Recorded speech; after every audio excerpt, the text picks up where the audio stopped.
You ever get that feeling when you're playing a brand new game? It looks incredible, the combat feels amazing, but halfway through you realize you played this game before. Ghost of Yotei is beautiful, but it's the same ghost wearing a new mask.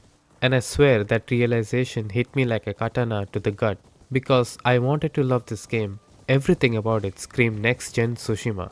The snow, the detail, the quiet vibe of a ghost gliding through the fields in the shadow of Mount Yotei. But after a few hours, I started getting deja vu, like I was speedrunning nostalgia instead of playing something new. So here's the thing, I went into this game genuinely hyped. It looked like the spiritual successor to Ghost of Tsushima, and honestly, at first glance, it is. Snow-capped mountains, the cinematic lighting, Mount Yotei standing tall like it owns the horizon. It's gorgeous, like the kind of game where you don't even care about fast travel because riding through Ezo feels like living inside a painting. It's one of those games that makes you stop mid-ride just to pan the camera and admire how ridiculous the lighting engine is. But a few hours in, I started feeling this itch, something familiar, like I'd already swung this sword, already hunted down targets for revenge, already played this ghost. Then it hit me, it's the same damn game, just with better graphics. You know that weird feeling when a game is too good mechanically, but you can sense the soul missing underneath? That's Yotei. Now don't get me wrong, the gameplay is amazing. Honestly, it might be the most fun part of the whole experience. The throwing blades, I was obsessed. I literally spent hours in between combat just scouting around to find more of them. The handgun, the Oni flame, the Mitsubishi, all of this adds these cool tactical layers to every fight. It's like Sucker Punch perfected the art of combat here. Every swing feels heavy, every hit satisfying. And I'm not exaggerating, combat here does feel smooth. You know when a parry just clicks perfectly? That happens every time. These animations are fluid, the hit feedback is tight. They've nailed the balance between realism and the game feel. It's like they took Tsushima's swordplay and gave it caffeine.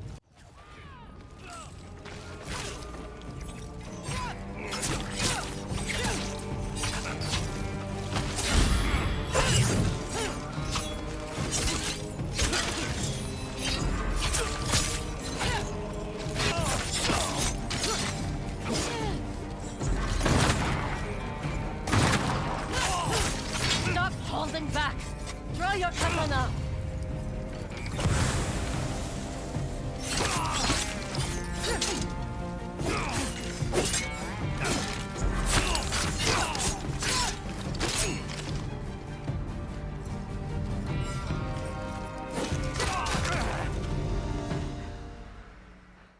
Also, I figured out later that you can press R3 to remove those cinematic black bars while riding your horse.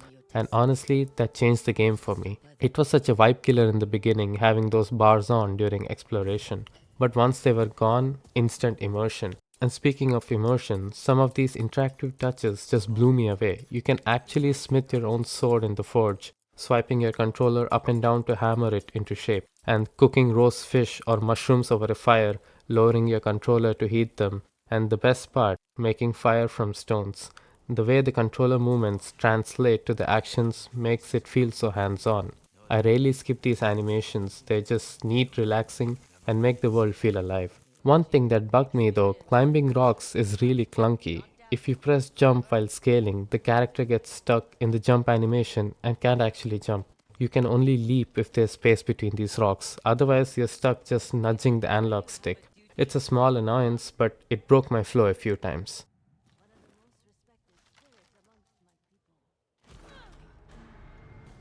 And we have to talk about the ghost dance. That iconic black and white screen bleeding moment from the first game that made your heart stop. Yeah, it's back. Kind of. It's still badass, don't get me wrong, but it doesn't land the same way it used to. The build up, the tension, that holy shit moment, that's gone. It's more like, oh nice, ghost dance time, instead of that jaw dropping feeling from the original. It's still fun though, it's not legendary anymore. So yeah, gameplay is fire. Every swing, every blade throw is perfect. It just feels so damn good to play, and the graphics is straight up stunning, like screenshot material every 5 minutes. Also, swimming in Ghost of Yotei is absolutely useless. You can't even go underwater. The character just dunks her head for a second and gasps, running out of breath for no reason, even when half her body is above water. It's one of those design choices that make you laugh and groan at the same time. Like, why even bother? Exploration in Ghost of Yotei is a real treat. The side quests, like fog shrines, hot springs, and some mythical lore quests, all feel woven naturally into the world. The armor pieces look absolutely sick, and my favorite had to be those quests about haunted samurai and the first shinobi. It's a really nice nod to the first game, packed with little Easter eggs I won't spoil here, but trust me, I've got a rant coming up for that soon. Fighting alongside your wolf companion during camp raids is very fun. It never gets old watching your wolf tear into enemies while you chain perfect parries. The camp themselves are pretty classic and basic. Clear out soldiers, take down the leader, but it's satisfying every single time. The characters do show emotion, especially on Atsu's face during close ups, but I swear some of them run like they're on a treadmill. It's oddly mechanical and kind of funny once you notice it. Exploration overall feels rewarding and immersive, especially with all these interactive touches I mentioned earlier.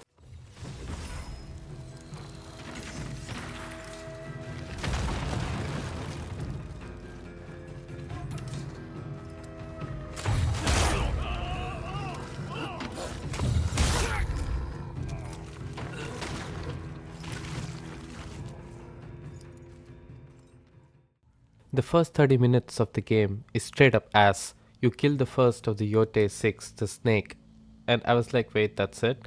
No tension, no build up, no emotional punch, just another revenge quest?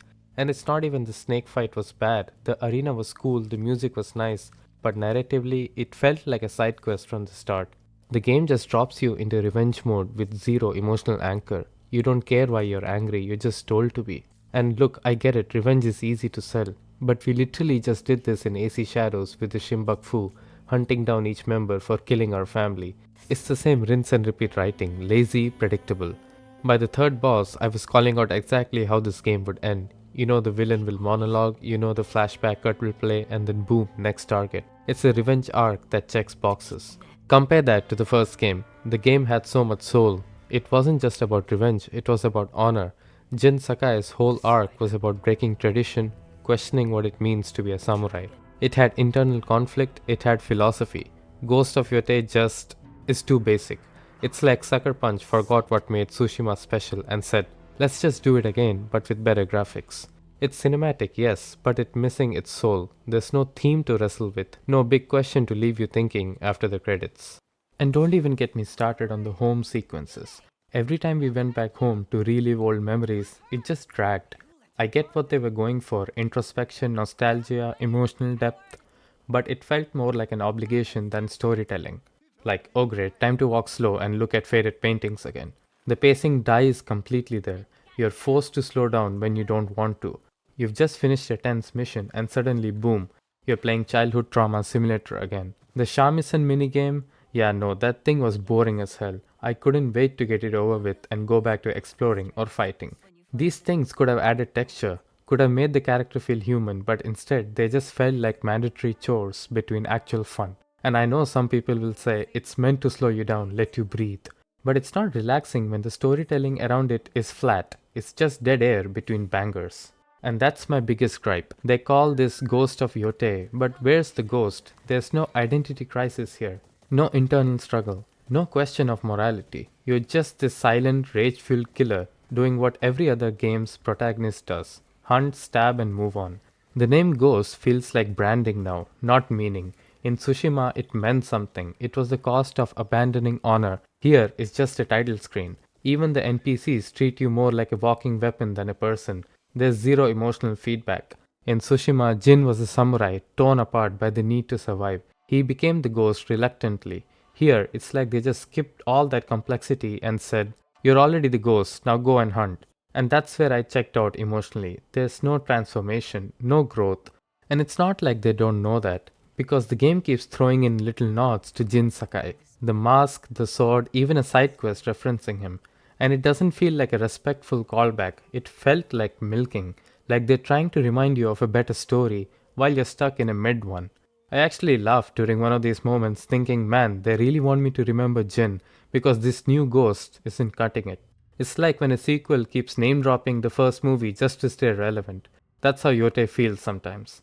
And I hate saying that because you can see the effort in the visuals, mechanics, gameplay, but writing wise, it's off.